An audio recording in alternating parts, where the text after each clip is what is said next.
আসসালামু আলাইকুম ওরহমতুল্লাহি ওয়াবারাকাতু। সম্মানিত প্রিয় কুরআনে কারীম প্রেমিকগণ, তোমাদের কাছে আরেকটি ভিডিও নিয়ে উপস্থিত হয়েছি। তবে আজকের এই ভিডিওতে তোমরা নেসাবের কায়দার পড়া শিখবে। এর আগের ভিডিওতে তোমরা নেসাবের কায়দার 10 নম্বর পর্ব শিখেছিলে। এখন তোমরা 11 নম্বর পর্ব শিখবে। তবে এই পর্বতে তোমরা শিখবে, এই যে দেখো, প্রত্যেক হরফের উপরে গোল মাথার সাথে একটি চিহ্ন নিচের দিকে আসছে। দেখো, গোল মাথা সাথে একটি চিহ্ন নিচের দিকে আসছে। এটাকে পেশ বলে। এই পেশের উচ্চারণ তোমাদিগকে করিতে হবে হসৌর মতো।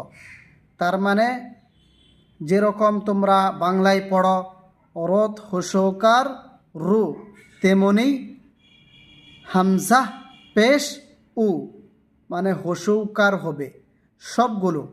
এবার চলো পড়া শুরু করছি। হামজা পেশ উ, বা পেশ বু, তা পেশ তু, সা পেশ সু, জিম পেশ জু, হা পেশ হু।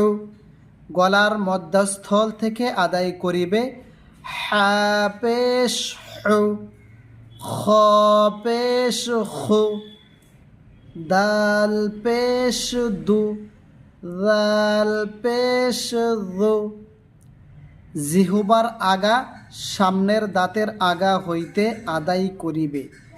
দাল পেশ দু, র পেশ রু, জা পেশ জু, সিন পেশ সু, শিন পেশ শু, শু, صاد পেশ সু, বদ পেশ ভু।